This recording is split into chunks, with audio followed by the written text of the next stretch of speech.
समस्या अब राष्ट्रीय अंतर्राष्ट्रीय स्तर पर चर्चा का विषय नहीं है। यह समस्या आपके हमारे सबके घर आंगन तक पहुंच गया है। शायद दिख पा रहा हो, नहीं दिख पा रहा हो, शायद हम समझ पा रहे हो, शायद नहीं भी समझ पा रहे हैं। क्या इस तरह का अगर मैं यहाँ आकर के एक न्यायिक पदाधिकारी के रूप में माननीय सर्वोच्च न्यायालय के कुछ अधिनिर्णय, विभिन्न उच्च न्यायालयों के माननीय उच्च न्यायालयों के कुछ अधिनिर्णय, एनडीपीएस के कुछ प्रावधान, दंड प्रक्रिया संहिता के कुछ प्रावधान अगर मैं यहाँ से बता करके चला जाऊँ तो क्या ये सिर्फ इतना ही काफ़ी है?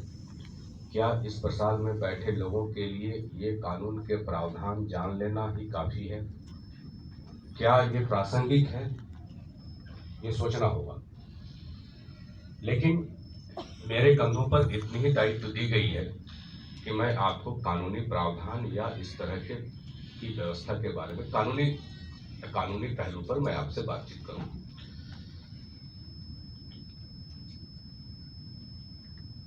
मैं पा रहा हूं, मैं माननीय उपायुक्त महोदय से इस मंच के माध्यम से एक अनुरोध करना चाहूंगा। शायद मैं गलत भी हूं, लेकिन मुझे लगता है कि अगर आप ध्यान से समझेंगे तो एक स्टेक होल्डर यहाँ छूट रहे हैं, फॉरेस्ट डिपार्टमेंट। चूंकि मैं उनका जिक्र इसलिए यहाँ कह रहा हूँ, कि हमें ये जानना होगा कि कानून के क्या प्रावधान हैं, खास करके उनमें सजाएं क्या हैं और कहाँ कहाँ क्या गंभीरता है। वो हमसे ज्यादा अपराधी पहले जान जाते हैं, वो सीख जाते हैं।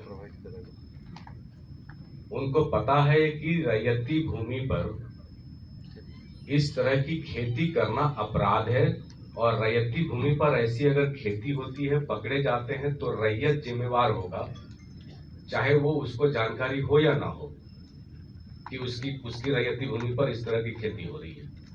तो अब ऐसे अपराधीगण रैयती भूमि का प्रयोग करना बंद कर दिए हैं, ऑलमोस्ट बंद कर दिए हैं।